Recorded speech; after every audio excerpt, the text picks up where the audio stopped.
Bienvenue à tous. Nous espérons que vous vivez une journée remplie de grâce et de paix du Christ. Nous sommes très heureux de vous compter parmi nous pour ce voyage de foi. Si vous n'êtes pas encore abonné, pensez à le faire pour rester informé des derniers messages et idées spirituelles. Plongeons dans l'histoire remarquable d'aujourd'hui, qui non seulement remuera votre cœur, mais mettra également au défi votre compréhension de la foi et de l'au-delà. Imaginez ceci, une religieuse, profondément dévouée à une vie de prière et de réflexion, se retrouve soudainement dans une rencontre puissante qui la changera à jamais. C'est l'expérience de sœur Martha da Cruz, qui, un soir, alors qu'elle priait le rosaire en solitude, a été honorée d'une vision qui allait révéler des vérités surprenantes sur l'au-delà et un message choquant de nul autre que le pape Jean-Paul II lui-même. Sœur Martha, une religieuse humble et fidèle, était habituée à des moments de clarté divine, mais rien n'aurait pu la préparer à ce dont elle était sur le point d'être témoin. Alors qu'elle récitait le rosaire, une présence profonde a rempli la pièce. L'air qui l'entourait semblait changer, empreint de paix et de recueillement. À cet instant, elle vit une silhouette baignée d'une lumière rayonnante, une présence si impressionnante qu'elle la saisit immédiatement de respect et d'effroi. C'était le pape Jean-Paul II, sa silhouette rayonnant d'un éclat céleste, son visage serein et jeune comme s'il n'avait été touché ni par le temps ni par la souffrance. Il se tenait là, tenant un rosaire dans une main et un rameau d'olivier dans l'autre, puissant symbole de paix et de réconciliation. Le pape, qui semblait avoir été rajeuni dans l'au-delà, dégageait une aura indéniable d'autorité divine et de tranquillité. Frappée par le caractère sacré de cette vision, sœur Martha resta simplement stupéfaite, remplie d'un sentiment de paix et de respect irrésistible. Alors que le pape s'approchait, il commença à prier et sœur Martha le rejoignit, leurs voix s'harmonisant à l'unisson. Ils ont prié avec ferveur pour l'Église, pour sa force et pour la préservation de l'Eucharistie, pilier central de la foi que le pape Jean-Paul II avait profondément chéri. Ensemble, ils ont imploré Dieu pour l'unité de tous les chrétiens, en particulier face aux divisions qui menaçaient l'unité de l'Église et la paix dans le monde. Le message du pape Jean-Paul II était clair et urgent. L'Église, surtout en temps de crise, doit rester unie. Les fidèles doivent rester engagés dans la prière, la dévotion et la défense des aspects fondamentaux de la foi catholique. C'était un appel urgent à l'Église pour qu'elle soit vigilante dans la sauvegarde de son unité, car c'est seulement grâce à cette unité qu'elle pourrait se renouveler spirituellement et faire face aux défis à venir. Mais la vision ne s'arrêtait pas là. À la fin de leur prière, l'expression du pape Jean-Paul II est devenue plus solennelle. Le rameau d'olivier qu'il tenait traditionnellement un symbole de paix a pris une signification encore plus grande. C'était un message de réconciliation, exhortant tous les croyants à rechercher la paix, à pardonner et à s'unir pour le bien commun de l'Église et du monde. À ce moment-là, sœur Martha a ressenti une profonde énergie spirituelle, comme si elle avait été touchée directement par la main de Dieu. Toutes ses inquiétudes et ses doutes semblaient s'estomper, remplacés par un sens renouvelé de la mission. Elle savait que cette rencontre n'était pas une vision ordinaire, c'était un message divin, un appel à l'action pour tous les chrétiens. Les paroles du pape n'étaient pas seulement un appel à l'unité, elles constituaient un défi lancé à chaque croyant pour vivre sa foi avec un engagement et une dévotion inébranlables. Cette vision puissante nous rappelle que la survie de l'Église dans les années à venir dépendra de l'unité des fidèles, de leur engagement dans la prière et de leur dévotion à l'Eucharistie. Le pape Jean-Paul II, même d'outre-tombe, nous exhorte à rester fidèles, à rester unis et à avoir confiance dans le plan de Dieu pour l'Église.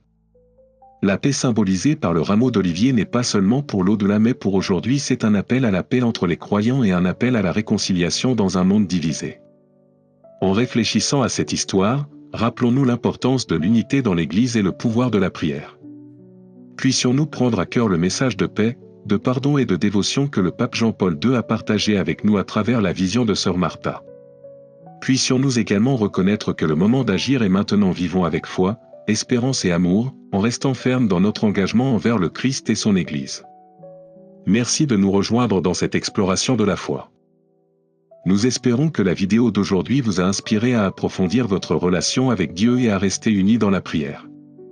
N'oubliez pas de vous abonner à notre chaîne pour plus d'idées spirituelles, et n'hésitez pas à partager vos pensées et réflexions dans les commentaires. Continuons à parcourir ce chemin ensemble, guidés par la lumière du Christ et la sagesse des saints.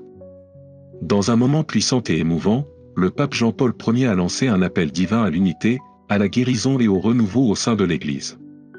Parlant avec un regard compatissant, il s'est tourné vers sœur Martha, offrant des perspectives profondes sur les luttes auxquelles l'Église était confrontée. Le pape a fait part de son inquiétude face aux divisions et aux incertitudes actuelles qui menaçaient la foi, soulignant que ces défis ne pourraient être surmontés que si les croyants recentraient leurs prières et leurs efforts sur la sauvegarde de la sainteté de l'Eucharistie, le cœur même de la vie spirituelle des catholiques. L'Eucharistie, a-t-il souligné, n'est pas seulement un sacrement mais un lien précieux avec le divin, et la protection de sa sainteté est cruciale en ces temps difficiles. Par ces paroles, le pape Jean-Paul Ier a transmis un sentiment de paix qui semblait transcender l'ordinaire. Sœur Martha avait le sentiment d'être témoin de quelque chose d'extraordinaire. Ce message n'était pas seulement pour elle, mais pour tous les membres de l'Église. L'appel urgent du pape à la prière et à l'unité était un cri de ralliement adressé aux fidèles, les exhortant à rester fermes dans leur dévotion à l'Eucharistie, en particulier dans les moments d'adversité spirituelle. Pourtant, la véritable profondeur de son message est apparue lorsqu'il a révélé la raison profonde de son apparition. Le pape Jean-Paul Ier a partagé avec sœur Martha une expérience intime et humiliante au-delà de la mort. Malgré sa sainteté et son statut vénéré, lui-même avait subi un processus de purification avant d'entrer en présence de Dieu. Le purgatoire, a-t-il décrit, n'était pas un lieu de punition mais un lieu de miséricorde, un royaume spirituel où les âmes sont purifiées et préparées à leur union éternelle avec Dieu. C'est un lieu rempli d'espérance, a expliqué le pape, et c'est une étape nécessaire pour toutes les âmes qui cherchent à atteindre la plénitude de la gloire divine. Cette révélation a éclairé le concept de purification spirituelle, non seulement pour les individus mais pour toute l'Église. Tout comme chaque âme subit une purification, l'Église elle-même est dans un processus de transformation, subissant des épreuves tout comme la passion du Christ. Ces épreuves ne sont pas des signes de défaite, mais plutôt le signe que l'Église se perfectionne pour en sortir plus forte, plus unie et mieux préparée à remplir sa mission de diffusion de l'Évangile dans le monde. Le message du pape Jean-Paul Ier était clair, la purification est une partie essentielle de la croissance spirituelle, tant pour les individus que pour l'Église dans son ensemble. En période d'adversité, les croyants doivent s'accrocher à leur foi avec une conviction inébranlable.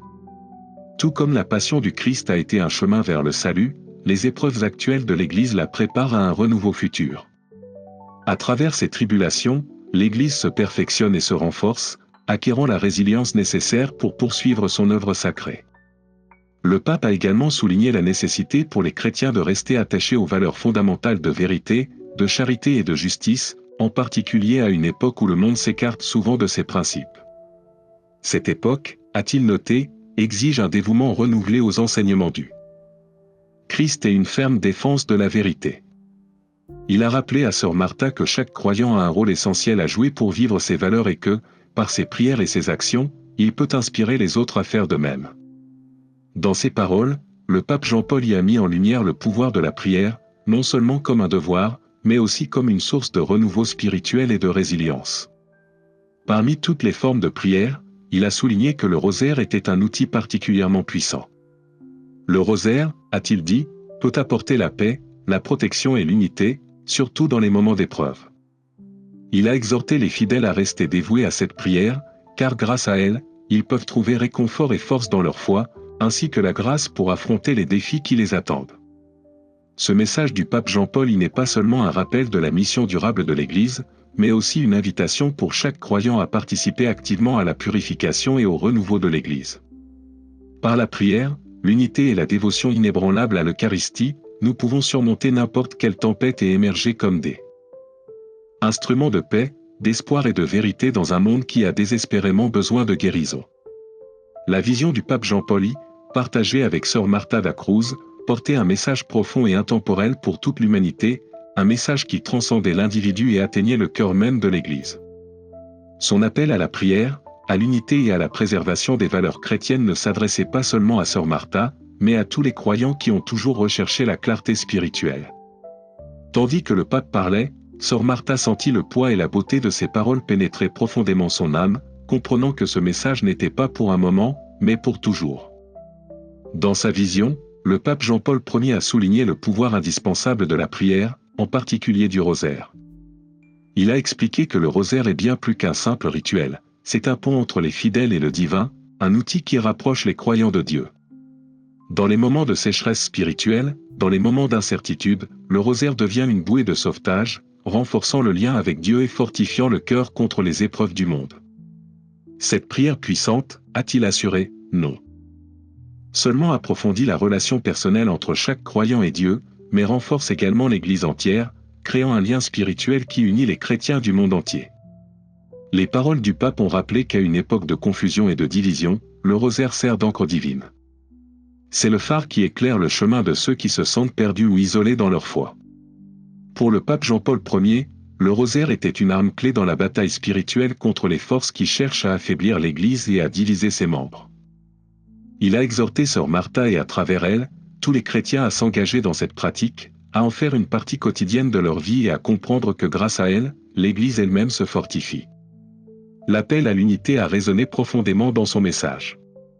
Le pape Jean-Paul Ier a rappelé aux fidèles que la prière, en particulier par le rosaire, relie les croyants non seulement à Dieu mais aussi entre eux. Dans les moments de faiblesse individuelle, la prière lie les fidèles ensemble, créant une chaîne incassable de force spirituelle qui peut transformer le monde. Cette unité, fondée sur la prière, est ce qui permet à l'Église de rester inébranlable face aux défis. C'est grâce à cette foi collective, a souligné le pape, que les croyants peuvent surmonter n'importe quel obstacle qu'il soit personnel, sociétal ou spirituel. Avant de terminer sa vision, le pape Jean-Paul Ier a laissé à sœur Martha un message important: continuez à prier sans cesse, quelles que soient les circonstances. Il a déclaré que la prière est l'arme la plus puissante dont disposent les chrétiens, une arme qui les protège des ténèbres du monde et leur donne la force d'affronter même les épreuves les plus difficiles. Il lui a rappelé que la prière n'est pas seulement pour l'individu, mais pour l'Église entière.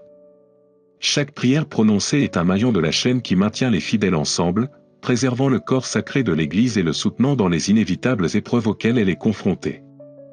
Le pape a souligné l'importance de prier pour l'unité de l'Église, en particulier en temps de division. Il a exhorté les croyants à orienter leurs prières non seulement vers leurs propres besoins personnels, mais aussi vers l'Église, vers les familles et vers la préservation des valeurs chrétiennes dans un monde qui se détourne souvent d'eux. Par ces prières, les croyants contribuent à protéger l'Église des difficultés spirituelles et lui donnent les moyens d'accomplir sa mission de diffusion de l'Évangile.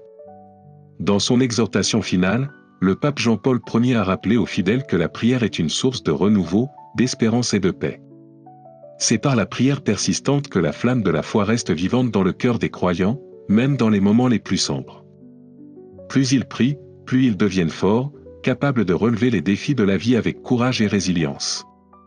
Son message s'est terminé par un puissant appel à ne jamais perdre espoir, en particulier pour l'Église et sa mission.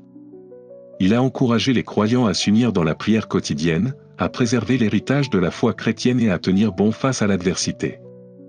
Cet engagement envers la prière et l'unité garantirait que l'Église demeure un pilier de vérité, d'amour et de grâce divine dans un monde souvent confus et divisé.